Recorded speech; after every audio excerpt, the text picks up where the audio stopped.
Shalom, brothers and sisters. You're now tuned into another edition of Solid Foundation Israelite Academy, supposedly 2019. Please like, comment, and subscribe by the end of this video. We have another wonderful, awesome lesson that will be brought to you guys today. And the lesson is entitled Serious Biblical Discrepancies. Serious Biblical Discrepancies. We're going to go into the New Testament. We're going to show you serious discrepancies in the New Testament. So get your composition books, pens, pencils, whatever you need that's necessary to take notes. All right. Apologize, guys, for the time off. Been dealing with a lot in my life. Been going through a lot and trying to get things situated. My wife just gave birth to my latest son, so that makes 3 sons total. And so yeah, I have a lot going on, so I have to try to find the time to squeeze in a video here and there, because I don't have a whole lot of time on my hand like I did a full time.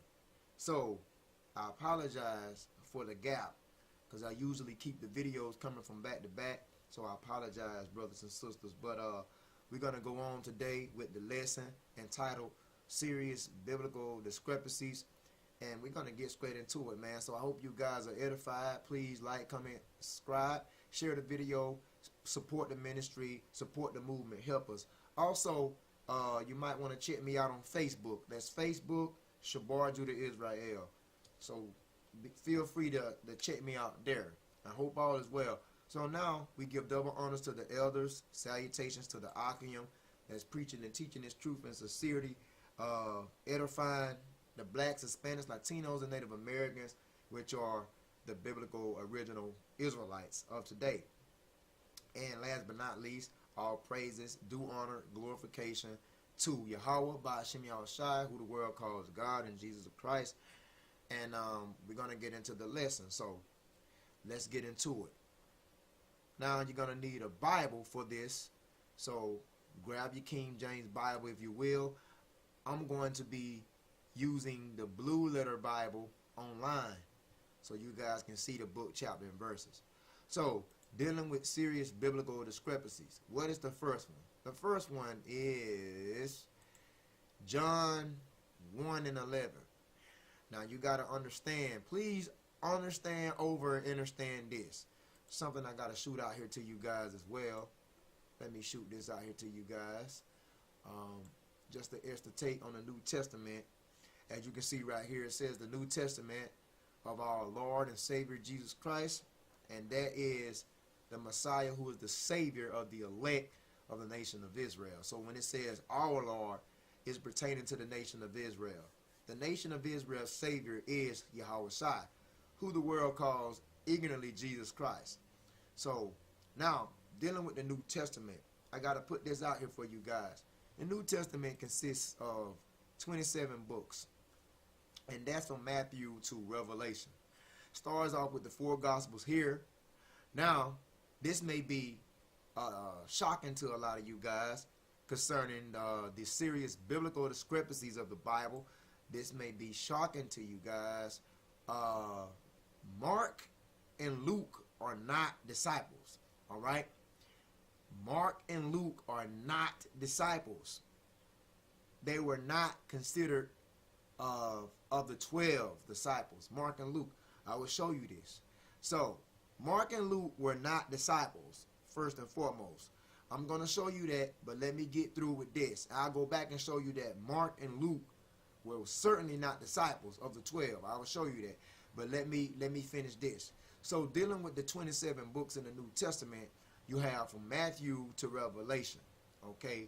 And the Greeks, the Romans, and the Catholic Church, what they did was, concerning these 27 books, they made it a lot harder for you to over enter and understand. They rearranged book, chapter, and verses. They took out from book, chapter, and verses. They did a lot of chaotic things concerning these book, chapter, and verses to make the New Testamental books a lot more chaotic and confusing. But I would clear this up I would try to pick the bones out so you guys can see what's right, what you can see what's wrong, so you can see the pros and the cons. All right. So first and foremost, notice that the New Testament, it was not entirely completed until like the 4th century.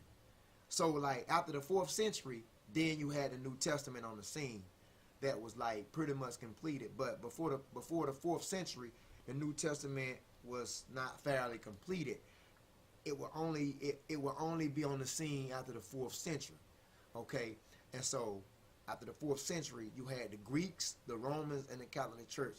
Like I said, had their hands in rearranging these book, chapter, and verses to make it more confusing for the chosen people.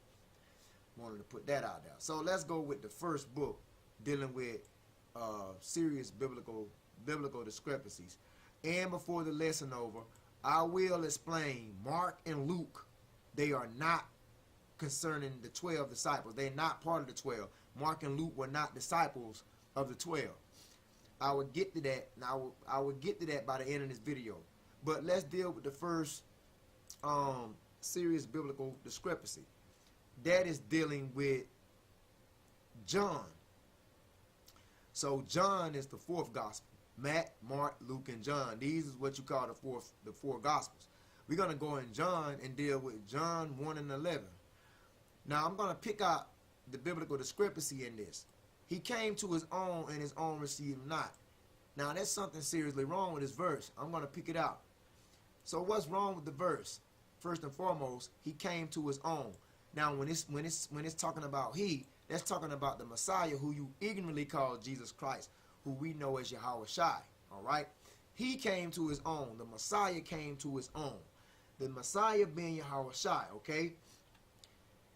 So he came to his own. The Messiah, the black Messiah, Yahweh-Shai, who the world calls Jesus Christ. He came to his own. Now, who is his own? His own is the Jews. The modern day Jews are you so-called Negroes, you so-called black people, you so-called African Americans. You are biblically the Jews, according to heritage and bloodlines, whether you believe it or not.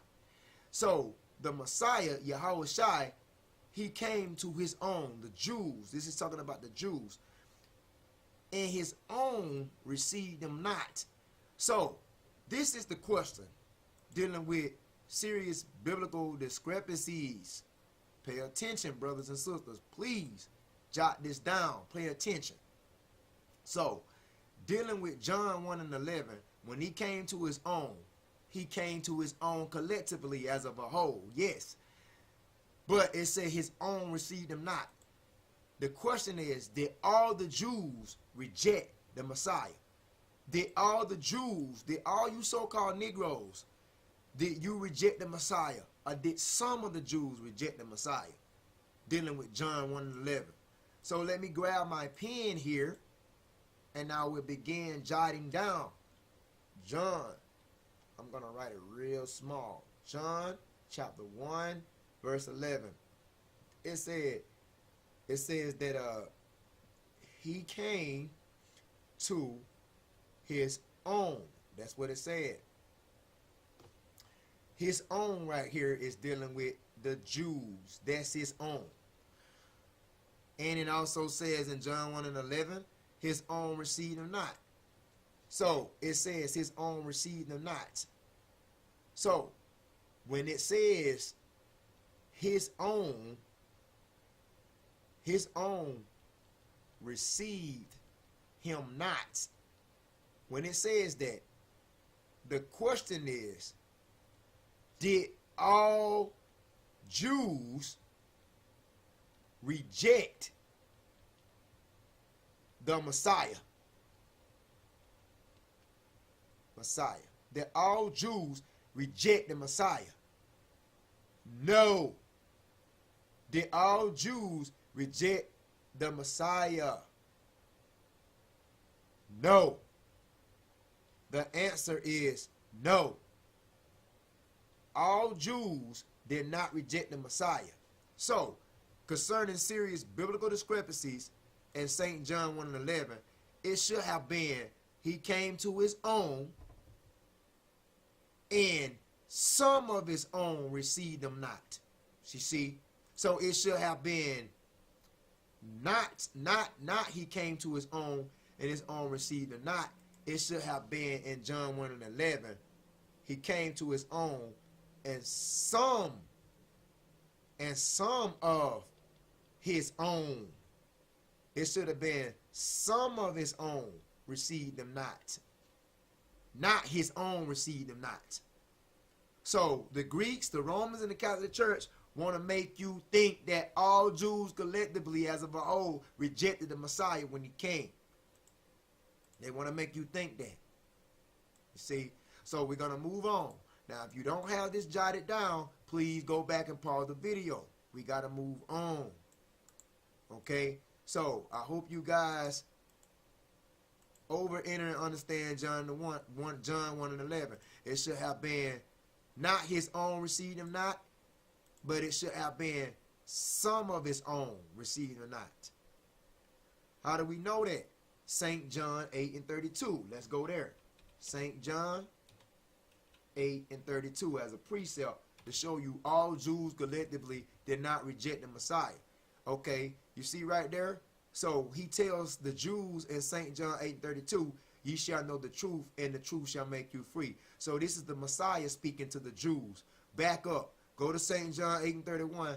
Then said Yahushua, verbatim Jesus, to those Jews which believed on him.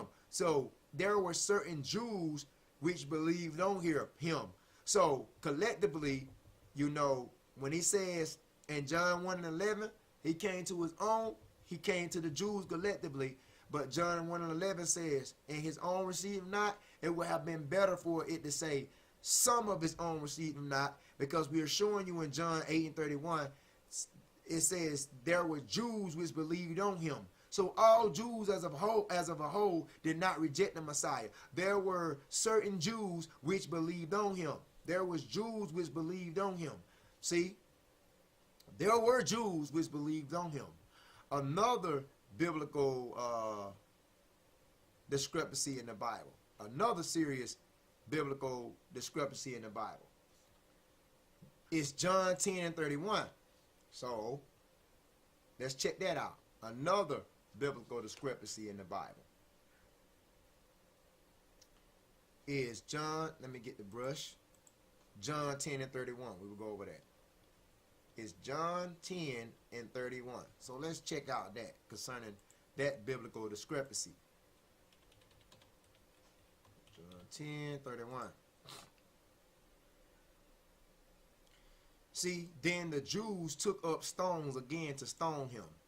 So, John 10 and 31, there is another serious biblical discrepancy here, because John 10 and 31, it says that the Jews took up stones.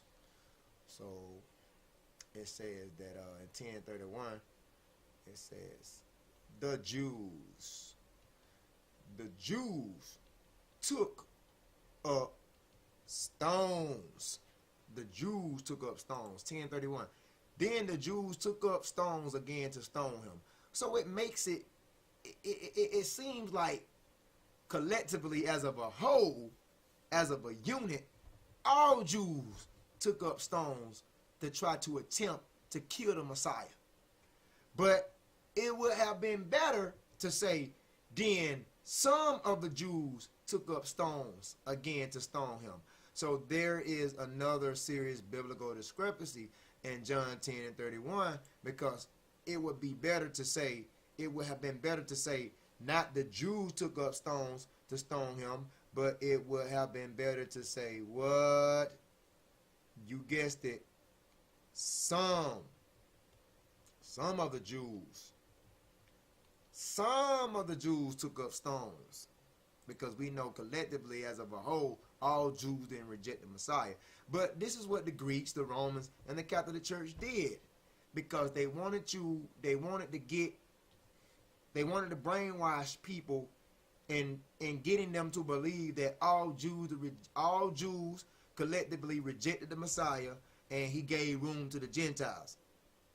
You see, and so this was all by design, because they knew that blacks, Hispanics, Latinos, and Native Americans, being the Israelites of today, they knew eventually we would wake up. And when we start teaching that salvation is to the Jews, then because of their biblical discrepancies, it would make it harder for people to over enter and understand that all Jews collectively did not reject the Messiah, because like the Catholic Church, Christian Church, the Mormons, Jehovah's Witnesses, all those organizations believe that all the Jews collectively rejected the Messiah, and that's not true.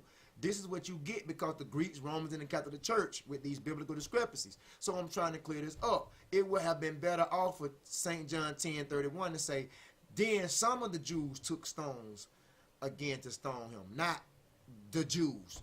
You see, it should have been some of the Jews. You read on St. John 10:32. It says, Jesus answered them, many good works have I showed you from my Father. For which of those works do you stone me? St. John 10:33. Then the Jews, it should have been some of the Jews, answer him, saying, for a good work we stone thee not, but for blasphemy, and because that thou being a man make it thyself God. The Messiah never made himself God. Okay, we would clear that up too. Messiah stated that he was Son of God. He never stated that he was generally God. Okay, he was actually God. He said that he was Son of God. So he never made himself out of God. You know, but this is the biblical discrepancies that we got to deal with. So St. John 10:33, it should have been some of the Jews. Some of the Jews said that the Messiah was blaspheming, not all the Jews collectively. So who were some of the Jews? 10:33, go to biblical discrepancies. Like I said, St. John 10:31, also St. John 10:33. It should have been some of the Jews, not the Jews, charged the Messiah for blasphemy. So we got to find out. It says the Jews. Well, we know it should have been better if it said some of the Jews. So some of these Jews charged the Messiah for blasphemy. So who were some of these Jews? I'm going to give you a precept on that to show you that all the Jews collectively did not reject the Messiah and his teaching. So who were some of the Jews? Let's go to Luke 9:22 to discover that. Luke 9:22. All Jews did not reject the Messiah. Luke 9:22. Okay, here it is. Saying, the Son of Man is the Messiah, who you ignorantly call Jesus Christ, who is better yet known as Yahweh to the Hebrews. So it says, Luke 9:22, saying, the Son of Man must suffer many things, because he did, and be rejected because he was of the elders. So who rejected, concerning the Jews, who rejected Yahweh who the world ignorantly calls Jesus Christ? Who rejected him? The elders and chief priests and scribes, the Pharisees as well. They are the ones that rejected the Son of Man, that rejected the Messiah, that charged the Messiah for blasphemy. They are the ones concerning John 1:11, when it say he came to his own, where we're pointing this out. His own that received him not. Here's your answer. Luke 9:22 was the elders, the chief priests, the scribes and Pharisees. They were the one that rejected the Messiah. They the one that was guilty of having the Messiah slain and crucified. So not all Jews, you so-called Negroes who are the real Jews today, not all of you as of a whole, as of a unit, collectively rejected the Messiah. So when the Bible says the Jews, it should have been some of the Jews dealing with serious biblical discrepancies. When it says the Jews took up stones to stone him, it should have been some of the Jews. St. John 10:33, when it says the Jews charged the Messiah for blasphemy, 10:33, right here, the Jews answering him said, for a good work we stone thee not, but for blasphemy, it should have been some of the Jews. Because we showed you already in Luke 9:22 the Jews that rejected the Messiah, and it was the elders, chief priests, scribes, and Pharisees. So we got clear understanding on that, right? So we can move to the next book, chapter and verse concerning serious biblical discrepancies. This one is dealing with St. John 10 and 10. Serious biblical discrepancies. And so let's grab that.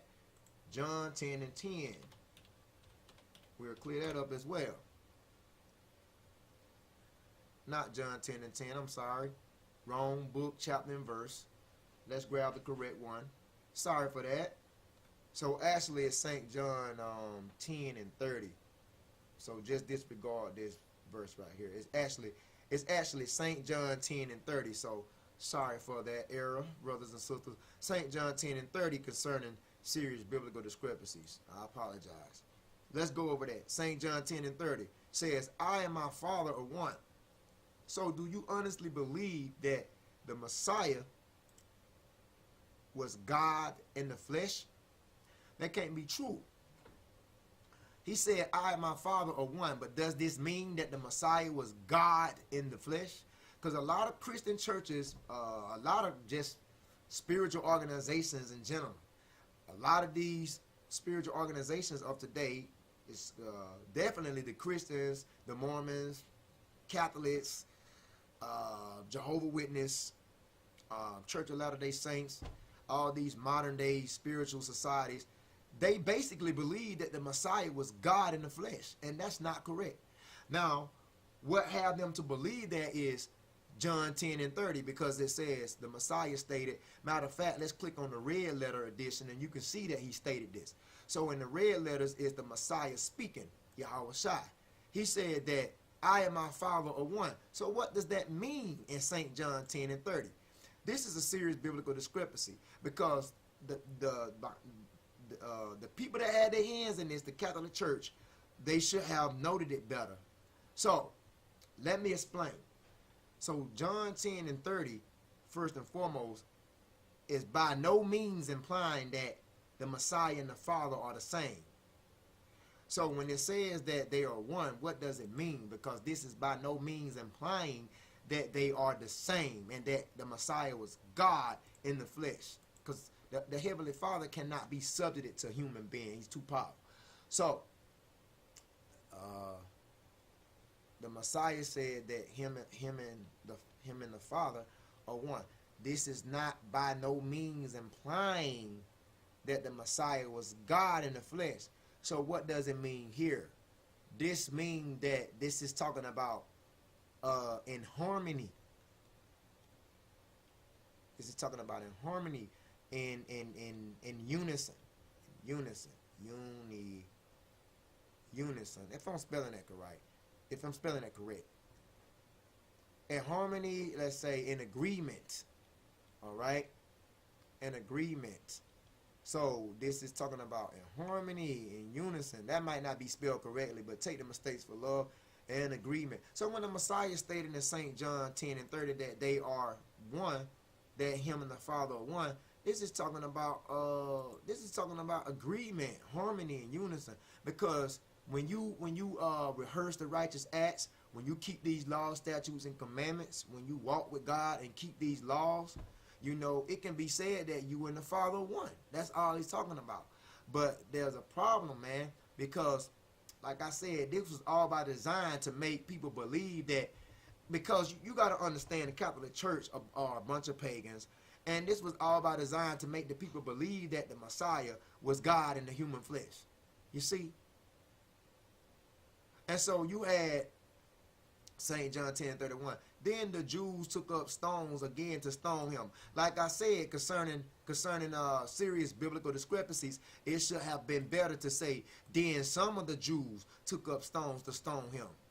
You see? And so you got to understand and understand and overstand, I and my Father are one.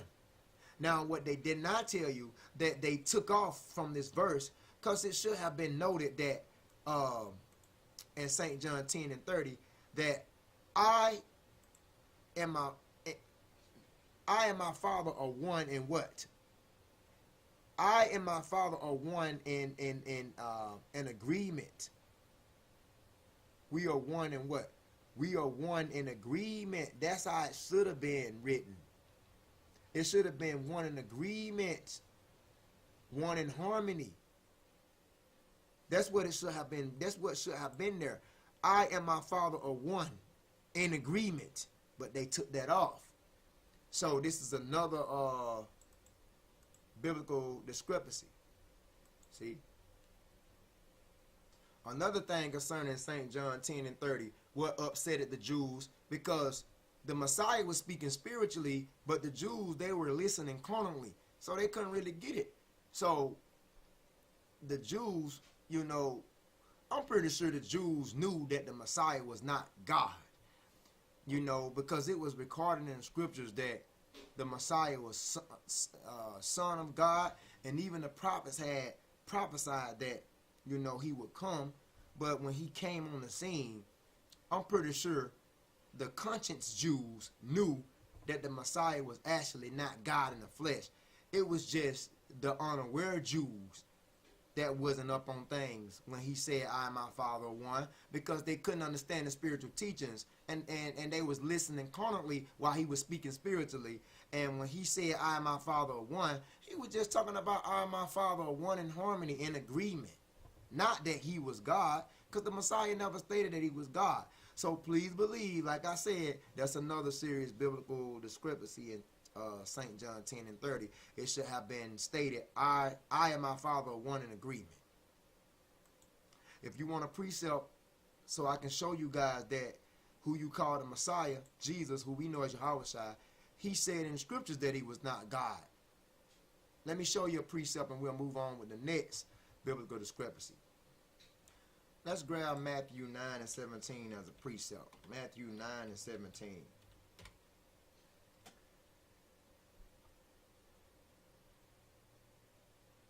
Is that it? Is that the right one? Matthew 19. So that's Matthew 19, 17. Sorry for giving you the wrong verse, but we would get the right one. Matthew 19 and 17. I think I said 9:17. But it's actually Matthew 19:17. Sometimes it's hard to keep in mind these scriptures. That's why we must study day and night. Matthew 9:17. He said unto him. Now let me click the red letters to show you guys that the Messiah is speaking here. So this was a certain guy the Messiah was conversating with. Matthew 9:17. He said unto him, why callest thou me good? There is none good but one, and that is God. So if the Messiah, who you call Jesus, who we know as Yahushua, if he was God in the flesh, why would he tell that certain God is? He said, there is none good but one, and that is God. You see that? That is God. But if thou wilt enter into life, keep the commandments. So he said, there is not one good. There is none good but one, and that is God. So the Messiah made a total distinction here. So he can't be God in the flesh. If he said there is none good but one, and that is God. Show you another one. This is Acts chapter 7, 55th verse. Acts 7 and 55. This is on the account of Stephen being stoned for preaching and teaching the gospel, and telling the Pharisees and the Sadducees how stiff-necked they were. Acts 7 and 55. But he being full of the Holy Ghost, that Stephen looked up steadfastly into heaven, and he saw the glory of God. And he saw Jesus, who we know as Yahushua, the black Messiah, right here. And he saw Jesus standing on the right hand of God. So the Messiah was never God. You see? He was never God in the flesh. He was never that. So you have to enter and understand dealing with these serious biblical discrepancies. And St. John 10 and 30, when he said, I and my Father are one, that's talking about an agreement. That's why I added that right here. It should have been, I and my Father are one in agreement. But you don't see that in 10 and 30 because they cut it off to try to confuse the people. So this is what I'm telling you. John 14:28. This is the last precept because we can go on and on with this one. to prove that the Messiah was not God. John 14:28. Ye have heard how I said unto you, this is the Messiah speaking, red letters just for the sake. Ye have heard, now I have said unto you, how I said unto you, I go away, and cometh again unto you. If you love me, ye will rejoice, because I said, I go into the Father. For my Father is greater than I. So how in the hell is the Messiah God in the flesh when he stated, when the Messiah 2,000 years ago, when he was on this earth, that he stated clearly that he said, John 14:28, for my Father is greater than I. So how he is the Father if the Father is greater than him? Many book, chapter, and verses. I can go on and on with this topic, but I'm not. I'm just showing you this biblical discrepancy in St. John 10:31, so you won't get to know and get to believe that the Messiah was God, because in St. John 10:30, he tells you, I and my Father are one. Like I said, it should have been in agreement, and you and the Father are one as two, because you, blacks, Hispanics, Latinos, and Native Americans, you and the Father can be in one when you keep these laws, statutes, and commandments. When you keep these Sabbaths and you walk with God, you can be said that truly you and the Father are one too. So that's a serious biblical discrepancies. They took off in agreement there. So St. John 10:30, it should have been in agreement. Not to stick so long on this book, chapter, and verse.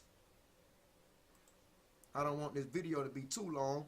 So in St. John 10:30, it should have been, I and my Father are one in agreement. Let's continue on with serious biblical discrepancies. One more I got to grab concerning if you think that the Messiah was God in the flesh. I think that's John 14:8, I believe. So let's look at John 14:8. I believe that's John 14:8. One more, then we'll go into another biblical discrepancy. Now here's another biblical discrepancy. John 14:8. Let me write that down. Here's another biblical discrepancy. John 14:8. Let me go over that. Philip, being one of the disciples, Philip said unto him, who is him? The Messiah, who you ignorantly call Jesus Christ, Yahushua. Philip said unto Yahushua, Lord, show us the Father, and it sufficed us. Basically, that'll be enough if you show us the Father. John 14:9. Yahushua, who they call Jesus, said unto Philip, him, have I been so long time with you, and yet hast thou not known me, Philip? He that have seen me, this is what he said, he that have seen me have seen the Father. And how sayest thou then, show us the Father? John 14:10. Believest thou not that I'm the Father, and the Father in me? He say basically, you don't believe that I'm the Father and the Father in me? Philip, you don't believe that? The word that I speak unto you, I speak not of myself, but the Father that dwelleth in me, and he does the works. So, seems like the Messiah was conversating with the disciple Philip, one of the 12 disciples, and he said that basically, he that have seen me, have seen the Father. So, was the Messiah right there saying that he was generally the Father in the flesh? Was the Messiah saying that he was God? No, he was not saying that. What he was saying here, brothers and sisters, I'm going to explain. Listen up. Listen, when you walk with God like Enoch and Noah did, you can truly be seen that you and the Father are one. You can truly be seen. You can truly say that, you can truly make this statement and say that, believe it thou not that I'm in the Father. You can say that you in the Father when you walk with God like Enoch did, when you walk with God like all the prophets in former times. When they walked with God, they were seen as them and the Father as one. You see, this is why in John 14:10, he says, I am in the Father. He never said that he was generally the Father. He never said he was literally the Father. He said that he was in the Father. Now how are you in the Father? You in the Father by keeping the law, statutes, and commandments, following the righteous order, rehearsing the righteous acts, keeping the Sabbath days, keeping the dietary law, civil law, ceremonial law. You see, keeping the moral laws. When you do those laws as a Hebrew Israelite, blacks, Hispanics, Latinos, and Native Americans, You are truly in the Father, and the Father is in you. So this is what the Messiah said. He never stated that he was generally the Messiah. I mean, he never stated that he was generally the Father. You see? So this is another right here, biblical discrepancy in St. John 14 and technically 9. St. John 14 and 9. So technically St. John 14 and 9, biblical discrepancy. St. John 14 and 9, because it should have been that he that have seen me have seen the Father. You know, how said thou then showest the Father? It should have been he that have seen me have seen the Father. And basically, if you do the works of the Father, if you keep the law, statutes, and commandments, then it follows up with John 14:10. Then it can truly be said that I am the Father and the Father in me, basically, if that makes sense. So dealing with biblical discrepancies. Let's move on, man. Got a lot of more to cover. All right, so let's move on to the next book, chapter, and verse here. So now, dealing with biblical discrepancies, we're going to Matthew 2 and 14. Matthew 2 and 14, we're going to correct this. Matthew 2 and 14, so let's go there. Matthew 2 and 14, we're going to correct this. He arose and took the young child. That young child is the Messiah when he was a little boy, okay? So this is when Herod the great white man, an Edomite king of Judea, was trying to kill the Messiah when he was a little boy. And the angel Gabriel gave notice to Joseph on what he should do. Right? You see? And so Matthew 2 and 14. This is what Joseph did after he... Matter of fact, let's go over here. 2 and 13. When they departed, behold, the angel of the Lord, most likely Gabriel, appeared to Joseph in a dream, saying, Arise and take the young child and his mother and flee into Egypt. Egypt is northeast Africa. And in the land of Egypt, basically was cultivated by dark-skinned people, because the ancient Egyptians were black, dark-skinned. The ancient Hamitic tribes, the Mizraimites, the Egyptians. And be thou there until I bring thee word. So it looks like the angel wanted Joseph to take his child to Egypt and hide out until I bring thee word, until I give him word. For Herod would seek the young child to destroy him. So this wicked ass white Edomite king tried to kill the Messiah when he was very small. And the reason why the angel told Joseph to take the Messiah into Egypt, that way the Messiah, this proved that the Messiah was a black man, a so-called black man. He would be a so-called Negro today from the tribe of Judah. That way, when the Messiah got into Egypt, he can blend in among the dark Egyptians and make it a lot harder for this white man to find him. So Matthew 2 and 14. When he arose, he took the young child and his mother by night and departed into Egypt. You see? So this proves that the Messiah wasn't no white man, because the white man couldn't maintain in Egypt among the dark Hamitic tribes. But anyway, that's another lesson within itself. Let's stick on serious biblical discrepancies in Matthew 2 and 14. It's really Matthew 2 and 15. I should have put 2 and 15 because that's when it really kicks in. So it really kicks in Matthew 2 and 15. That's where it really kicks in at. And we'll go over that. And was there until the death of Herod. So the Messiah is a young boy. He was in Egypt until the death of Herod, that it might be fulfilled which was spoken of the Lord by the prophet. We're going to show you what prophet this is, saying, out of Egypt have I called my son. So now this is a serious, all this right here, Matthew 2 and 15. All that right there is a serious biblical discrepancy. You know why? Because this don't have anything to do with the Messiah hiding out in Egypt as a young child. what I'm saying is Matthew chapter 2, verses 13 and 14, they are in correlations. They are in unison. Matthew 2, 13 and 14, they are all together. They are in harmony with each other. But Matthew 2 and 15 ain't got nothing to do with Matthew 13 and 14. This is a total different prophecy. Now, I'm going to show you what I'm talking about.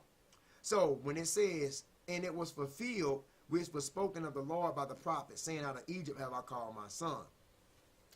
Basically, Matthew 2 and 15, you see, this is talking about that prophet Hosea. Now, we're going to show you exactly where it's at, because in that verse, it was speaking not of a future event, but it was speaking of a past event. So when it was spoken by the prophet, that's talking about Hosea. Hosea chapter 11, verse 1. That's what it was talking about. So let's go there. So what we're going to do, we're going to duplicate this one, and then we'll go to Hosea 1 and 11 to show you. Hosea 11, verse 1, I believe. 11 and 1. Hosea 11 and 1. When Israel was a child, then I loved him and called my son out of Egypt. You see that? So this is talking about a past event, not a future one. And so they tried, the Greek, Roman, and Catholic Church, they tried to tie Hosea 11, verse 1. They tried to tie that in with Matthew 2 and 15. You see, that it might be fulfilled, which was spoken about. See, that it might be fulfilled. How it's going to be fulfilled when Hosea 11 and 1 is talking about a past event. When Israel was a child, then I loved them and called my son out of Egypt. That was dealing with the days of the Exodus, when Israel was servants in Egypt for 430 years. So it seems like Hosea 11 verse 1 is dealing with a past prophecy rather than a future one. You see? So this is a serious biblical discrepancy. Matthew 2 and 15. Matthew 2 and 15 said that it might be fulfilled by the prophet. Out of Egypt have I called my son. So that is a serious biblical discrepancy. All right? Out of Egypt have I called my son. You see, that Matthew 2 and 15 Matthew 2 and 15 is actually Hosea. It's pulling from Hosea 11 verse 1. But Hosea 11 verse 1, Hosea 11 verse 1, that speaks of a past event. That speaks of a past event, not a future. Not a future event. Matthew 2 and 15, that's supposed to be fulfilled by the prophet. That prophet is Hosea. But that prophet Hosea in Hosea 11 and 1 was talking about a past event. So that's a serious biblical discrepancy, man. Because they want you to believe in Matthew 2 and 15 when it says, out of Egypt have I called my son. And Matthew 2 and 15 when it says, out of Egypt have I called my son. They want you to believe my son in Matthew 2 and 15. They want you to believe that it's talking about the Messiah. But it's not talking about the Messiah in 2 and 15. It's not talking about the Messiah. My son is in Matthew 2 and 15. It's pulling from Hosea 11 and 1, which is actually talking about Israel. That's who it's talking about. So my son right here is not talking about the Messiah here. It's actually talking about Israel, because Matthew 2 and 15 said it was spoken by the prophet. Now, who said this? Hosea did in chapter 11 verse 1. And in chapter 11 verse 1 of Hosea, you can clearly see it for yourself. It said, when Israel was a child, then I loved him and I called my son out of Egypt. So Israel was referred to the Most High's son in Egypt. But they want you to, they tried to tie Hosea 11 and 1 in to Matthew 2 and 15. And so now when it says my son here, they want you to think that this is talking about the Messiah, when in fact it's talking about the nation of Israel. So that's a serious damn biblical discrepancy there, man. Seriously. All right. Just to be on the safe side, even if you don't believe that Matthew 2 and 15 is talking about a past event and not a future event, referring to Israel as the Most High Son, I'll show you a precept, Exodus 4 and 22. So if you don't believe that, because if you want to say that Israel is not the Most High Son, you can go to Exodus 4 and 22, and they tell you that. Okay, so Exodus 4 and 22 talks about Israel, blacks, Hispanics, Latinos, and Native Americans. Talks about Israel being personified as the Most High Son, my son. So let's go over there right quick. Exodus 4 and 22. Hope you guys are enjoying the lesson. Exodus 4 and 22. It'll show you. See? And thou shalt say unto Pharaoh, Pharaoh was the king of Egypt at that time when the Egyptians were oppressing the Israelites. Thou shalt say unto Pharaoh, thus said the Lord in all caps is Yahweh, the heavenly Father, the God of Israel. Thus said, he tells Moses, thou shalt say unto Pharaoh, thus said the Lord. He says what? He says, Israel is my son, even my firstborn. So that's where that's pulling from. Hosea 1 and 11. When Israel was a child, then I loved them and called my son out of Egypt. You see? I called my son out of Egypt. So the Most High Son is Israel, referred to Israel. The Most High Son is a personification of Israel. Exodus 4:22. Israel is my son. You see that? You see that? So when you go back to Matthew 2 and 15, this don't have anything to do with right here, out of Egypt have I called my son. That don't have anything to do with the Messiah there. That's a past prophecy going back to the prophet Hosea 11 and 1, which goes back to Israel being the Most High Son. But they want you to believe in Matthew 2 and 15, my son is the Messiah. No, that's not the Messiah there. That's Israel. Let's move on.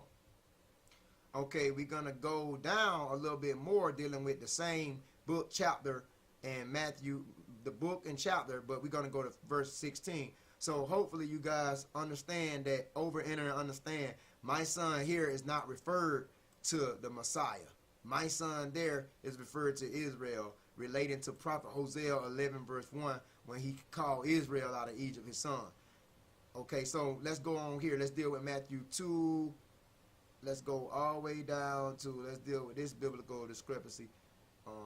Matthew 2, 16 through 18. So now we're going to deal with Matthew 2.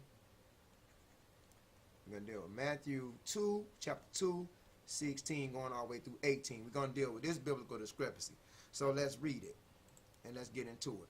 Then Herod, when he saw that he was mocked of the wise man, was exceedingly wroth. It should have been he was exceedingly wroth. It should have been he was exceedingly wroth. And sent forth, it should have been, and he sent forth. You see, and slew all children that were in Bethlehem, you know, and all the coasts thereof from 2 years old and under. It said, and slew all children in Bethlehem. That's another discrepancy. That should have been, and slew all children concerning the Jews in Bethlehem. You see? And all the coasts thereof from 2 years old and under, according to the time which he had diligently inquired of the wise man. So right here, according to the time which he had diligently inquired of the wise man. So you can see right there, the Messiah, when the wise man came to present gifts before the Messiah was actually 2 years old. He wasn't even a baby. See?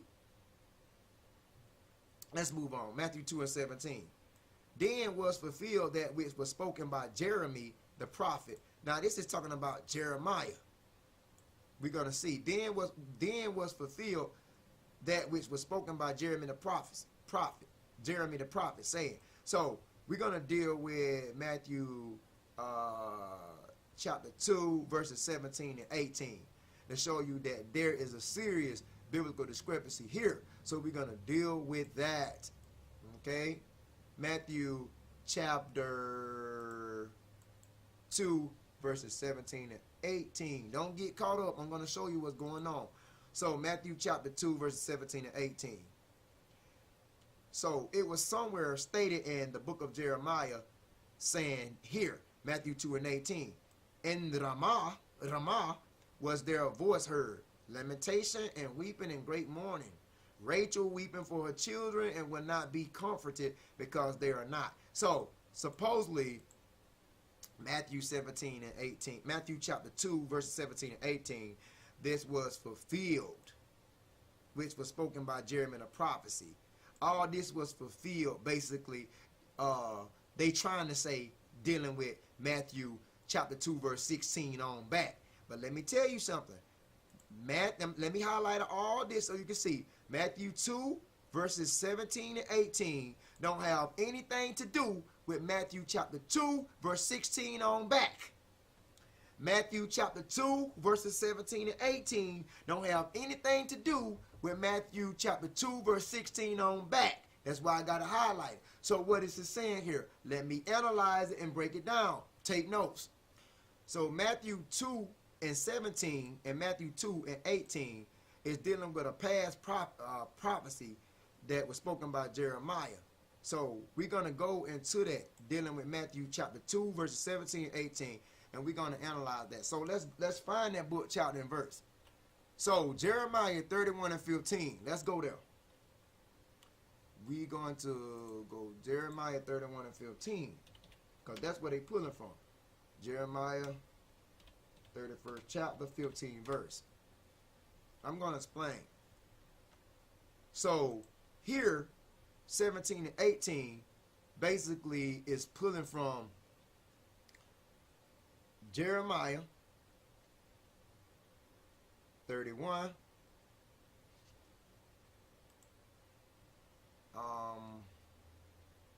15 and 16. 15 and 16. Because remember in Matthew 2 and 17, it was saying that which was spoken by Jeremiah the prophet. So it's talking about when it says Jeremy spoken by Jeremy, that's Jeremiah in Greek, Jeremy the prophet, spoken by Jeremy the prophet, that's actually referring here. And Matthew 2 and 17, when it says was spoken by Jeremy the prophet, that's referring to Jeremiah 31 and 15 and 16. And that ain't got nothing to do.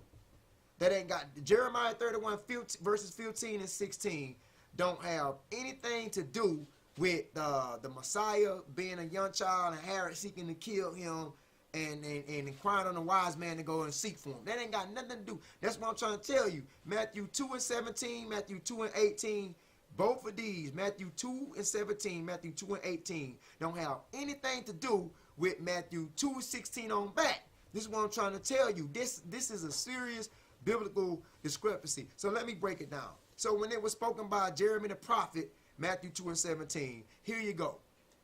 Jeremiah 31 and 15. Thus said the Lord Yahweh, a voice was heard in Ramah, lamentation and bitter weeping.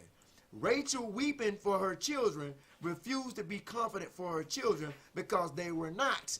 Jeremiah 31 and 16, thus said the Lord Yahweh, refrain thy voice from weeping and thy eyes from tears. For thy work shall be rewarded, said the Lord Yahweh, and they shall come again from the land of the enemy. So let me break all this down. Let me break Jeremiah 31 verses 15, Jeremiah 31 verses 16 down. Let me break that down. Stay with me. Now, Jeremiah 31 verses 15 and 16, these are talking about distressful times concerning the Israelites. This is when, like after 586 BC, the Babylonians came in on Israel, the southern kingdom, the Jews.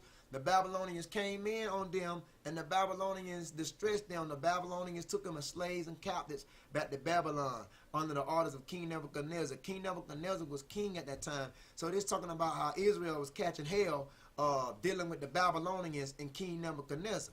All right?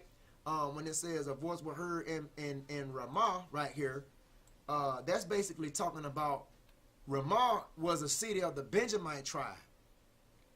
And the Babylonians, that was a city of the Benjamites, the Jews. All right, the Babylonians, they caught the Jews. They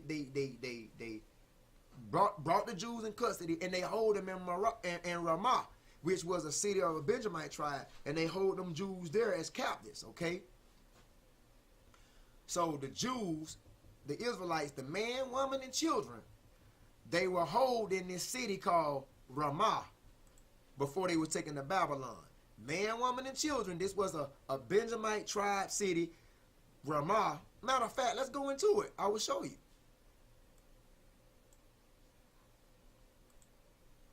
This is where the Jews was held captives before they was exiled to Babylon. Ramah. See, a town in Benjamin. So there was a Benjamite town on the border of Ephraim, about 5 miles, 8 kilometers from Jerusalem and near to Gibeah. So there was a town in Benjamin. You know, Benjamin being part of the southern kingdom, the Jews.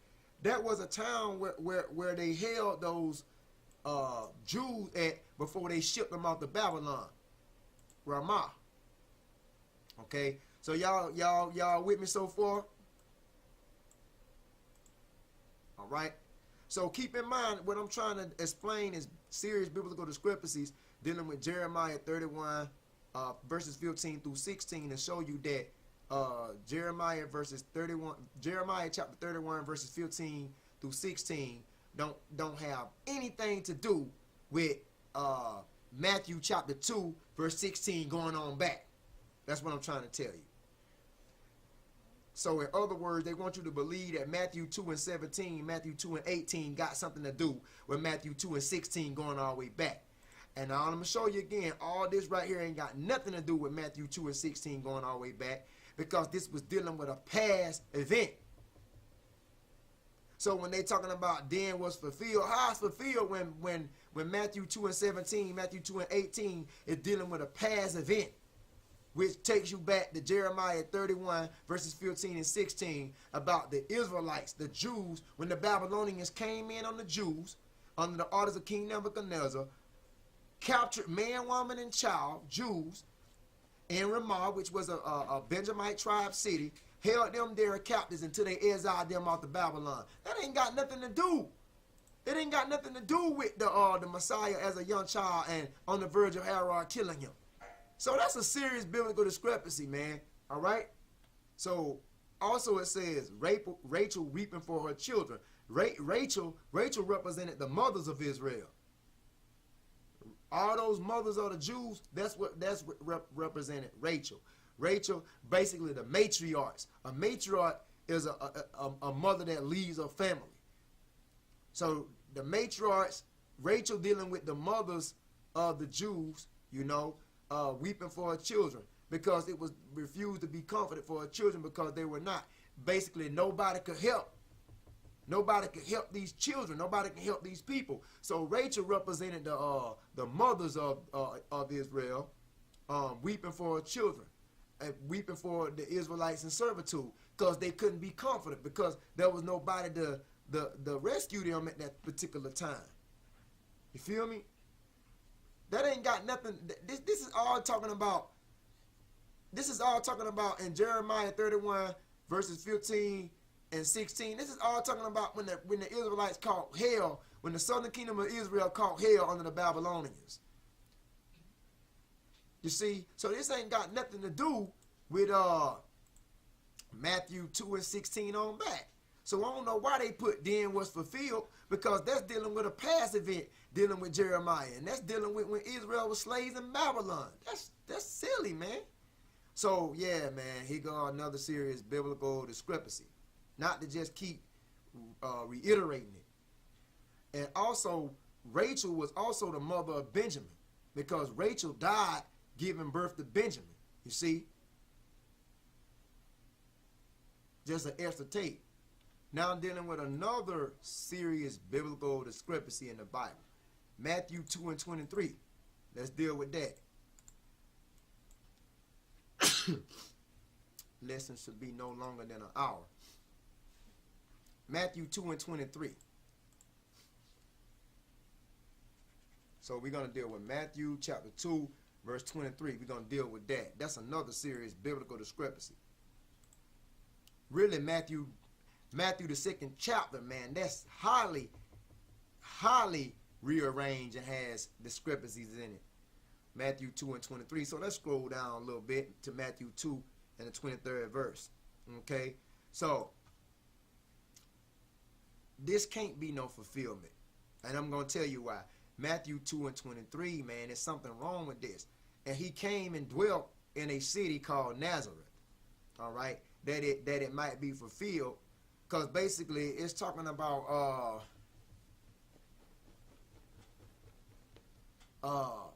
the Messiah still. You see, and he came and dwelt in a city called Nazareth, that it might be fulfilled which was spoken by the prophet. So you know the Messiah was born in he was born in Judea, which is Judah.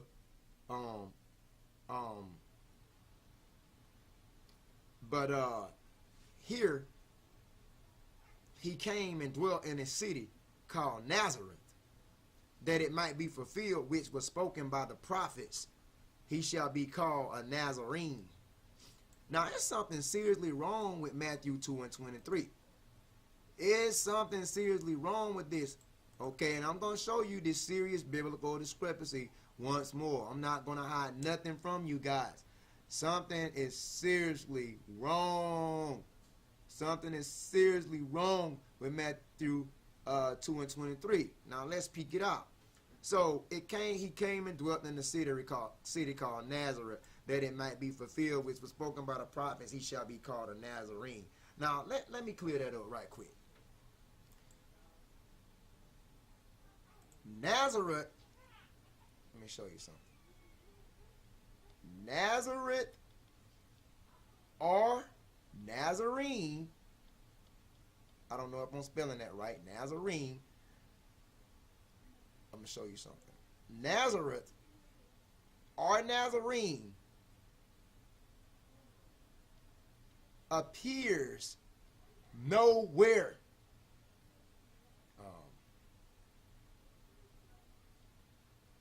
Nazareth, what I'm saying is the term Nazareth or Nazarene appears nowhere in the Old Testament.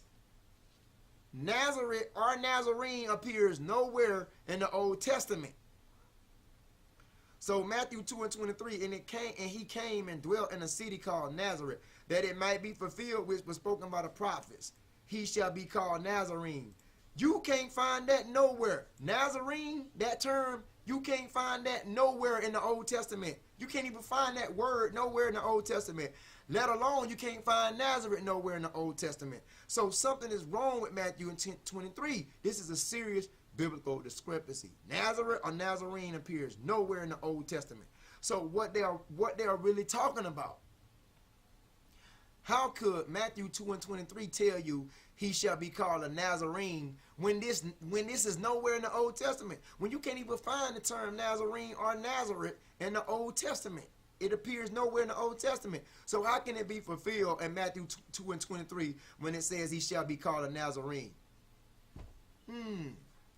What they're actually saying, what they actually pulling from is the book of Judges. Yes, and we're going to go into that. So let's go to Judges 13 and 5. Judges 13 and 5.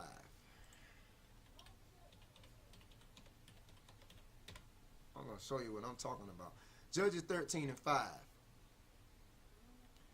For lo, thou shalt conceive and bear a son, and no razor shall come upon his head, for the child shall be a Nazarite unto God from the womb, and he shall begin to deliver Israel out of the hand of the Philistines. So who is this talking about? Judges 13 and 5 is talking about Samson, because Samson was a Nazarite. Now what is a Nazarite?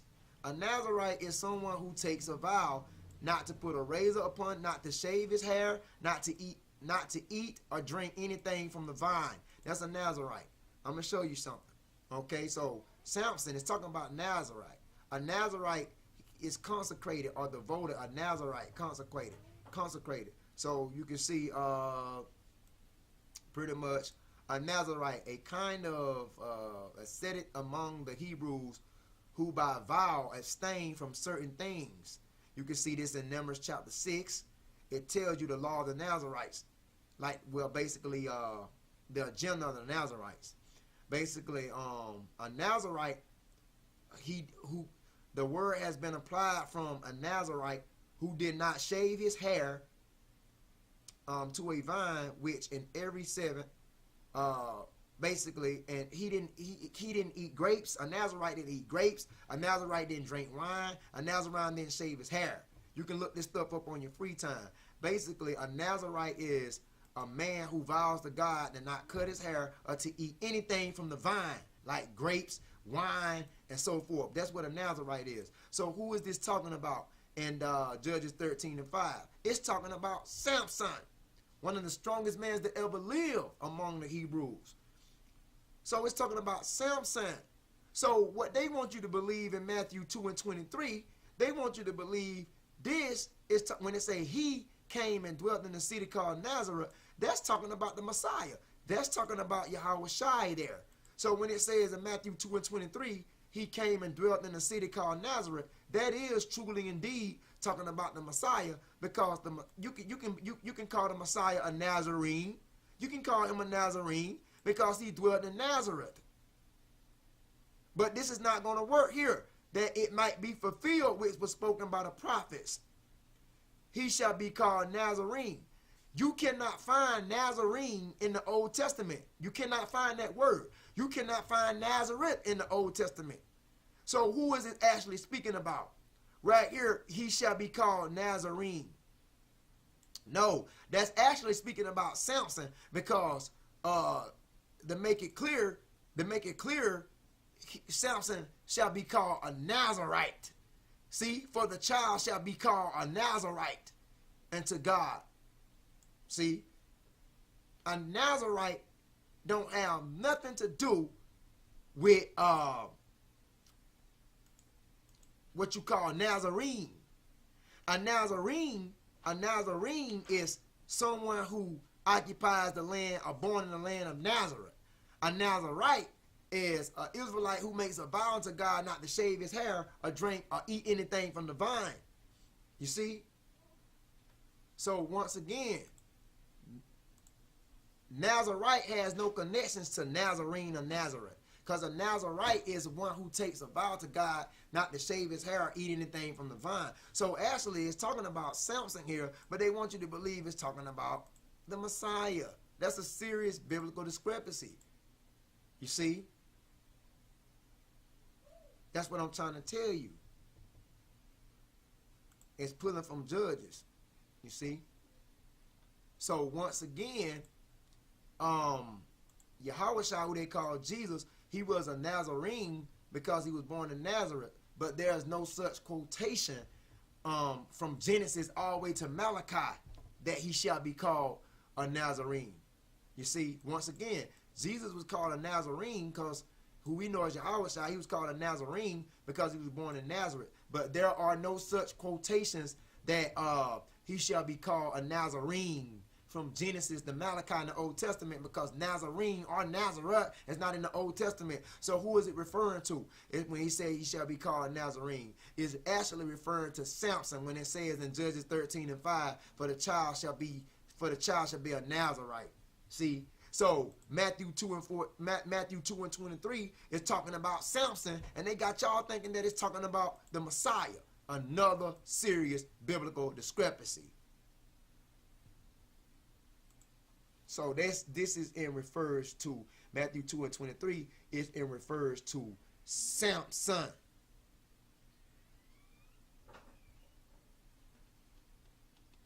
Not the Messiah. Okay? This is another biblical discrepancy. This is really quick because I got to go. Matthew 1:21. Matthew 1:21. That's another serious biblical discrepancy. Matthew 1:21 and 22. So Matthew 1:21 through 22. They want you to believe that it's talking about the Messiah, but it's not talking about the Messiah. Matthew 1:21 through 22. Matter of fact, let's go over there. Matthew 1:21. She shall bring forth a son, that shall call his name Yahweh Shai, verbatim Jesus. So this is talking about the Messiah, Matthew 21. So I apologize on that. Let me just mark that out. Don't worry about Matthew 1 and 21. We're going to focus on Matthew 1 and 22 because 1 and 21 is talking about the Messiah. So this is talking about Mary shall bring forth a son. They shall call his name Yahweh, verbatim Jesus, for he shall save his people from their sins, because that's what his name means. And his name means he shall save. Yahweh, which Yah is he, Yah is he, Yahweh delivers. So he shall deliver his people. His people are the Israelites from their sins. So he shall save the Israelites. So Yahweh, nothing wrong with Matthew 1 and 21. The only thing wrong with Matthew 1 and 21, they got Jesus here and it should have been Yahweh. But something is seriously wrong with Matthew 1 and 22 followed by 23rd. So Matthew 1 and 22 followed by the 23rd verse, something is seriously wrong with this.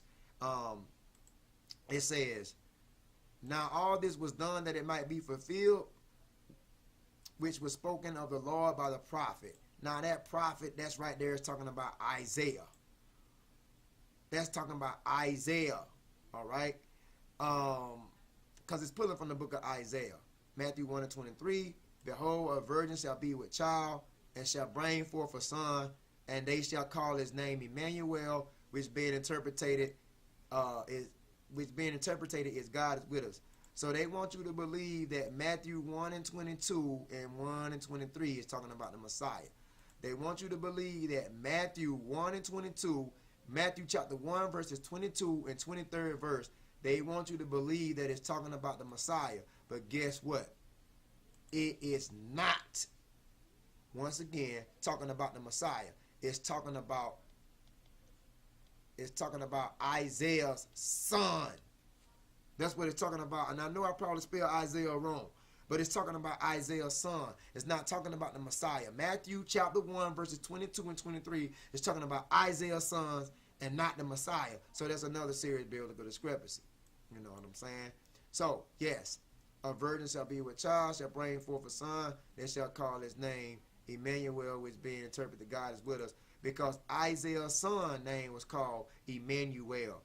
Once again, let me put it out there. Isaiah's son was called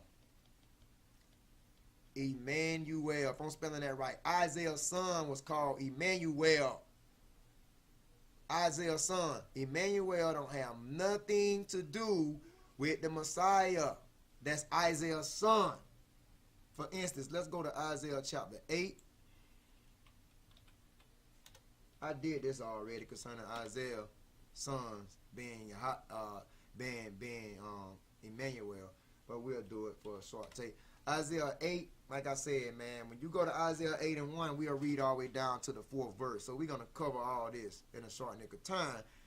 It says, moreover, the Lord said unto me, take thee a great roll and write it and write it with a man's pen concerning my hair shall habas. I don't know how to say this, guys, but you can see it right there. So what I'm gonna put right here. So check this out. Emmanuel. Let me paste that. You see that? Hope you guys can see that.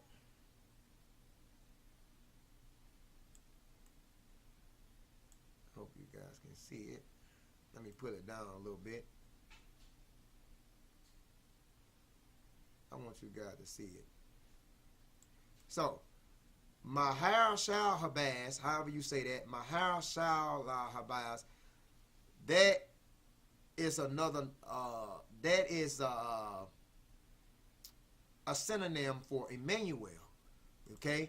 So, Mahar Shal Habaz, that's a synonym for Emmanuel. You see? I want to, let me go to, hold on right quick. Let me get me a paintbrush.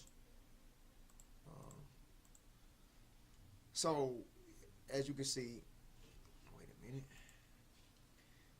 You see where it say Mahar Shalabaz? That is another. That's a synonym for Emmanuel. If you don't want to say Emmanuel, you can say Mahar Shalabaz. You see that? And so that's Isaiah's son. And I took unto me faithful witnesses to record Uriah the priest and Zechariah the son of Jebriah. Okay, Isaiah 8:3. And I went into the prophetess. Now that's Isaiah's wife. I went because the prophet was Isaiah, the prophetess was his wife. That's Isaiah's wife, man. Okay, so the prophetess, Hebrew 50:31.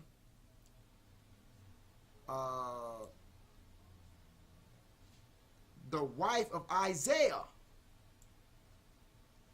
Wife of Isaiah the prophet, man. Okay? So, as you can see, that prophetess, I went into the prophetess. They should have put Isaiah's wife there. So Isaiah 8:3, it should have been Isaiah's wife there, man. Because Isaiah's wife, the prophetess, had a son by the name of Emmanuel, which is Mahashalabaz, man. But they want you to believe that this is the Messiah, and it's not the Messiah. You feel me? So, yes, the prophetess is Isaiah's wife, and she can see. So that virgin, when it goes back to where were we?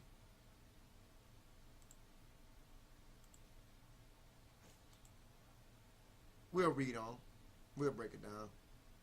And she conceived and bare a son. Then said the Lord Yahweh to me, call his name Maharshabaz. Maharshalazabaz. However you say that. Mashalabaz. However you say that. You see? So let's go into that name.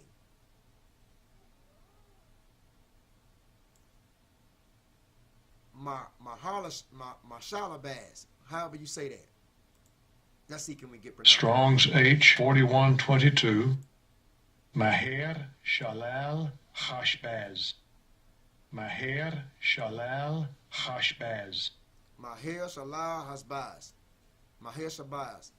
How you ever say it? That's Isaiah's son. I'm going to show you something. You see? So, a symbolic name given by Isaiah, by the Lord directions, to Isaiah's son, man. You see that? That was a name given by Isaiah by the Lord's direction to who? To Isaiah's son, man.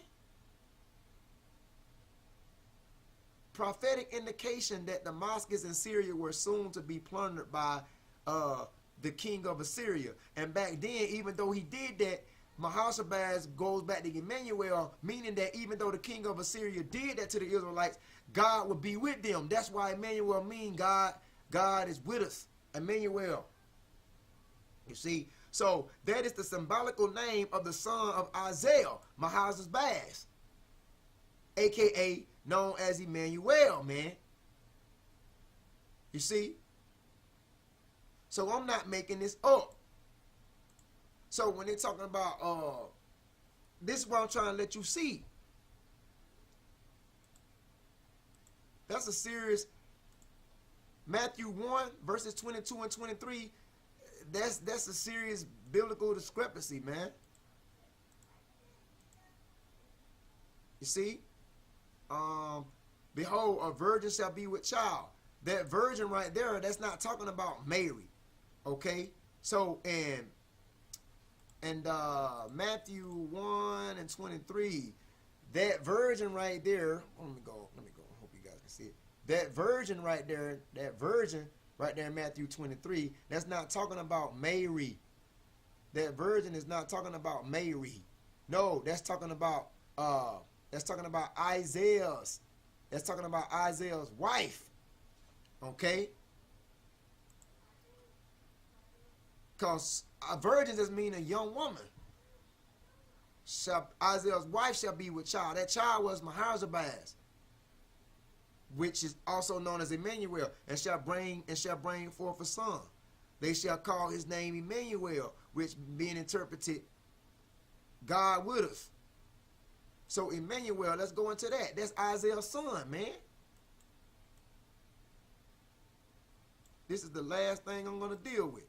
Emmanuel. Now, they might try to hide the truth, but I'm just trying to show you. God with us. The title applied to the Messiah. born of the virgin. No, that virgin was Isaiah's wife, and that child, Emmanuel, was Mahazabaz, was Isaiah's son, man. See, so they pull from Isaiah 7 and 14. Isaiah 7 and 14 is telling you that this child came from Isaiah's wife. You know, they not going to tell you the truth, man. Oh, let's see. God is with us. Emmanuel. Not to mean to waste so much time, but Emmanuel, God is with us. God with us, or God or with us is God. Symbolic and prophetic name of the Messiah. That's incorrect. That's not true. That's Isaiah's son. Okay, here we go. But guess what? Look at it down here. Emmanuel. Okay, and the suffix inserted with us. God, Emmanuel, a type name of Isaiah's son. So Emmanuel is Isaiah's son. Emmanuel is Isaiah's son. That's not a symbolic and prophetic name of the Messiah. That's wrong. So, like I said, there's another serious biblical discrepancy there.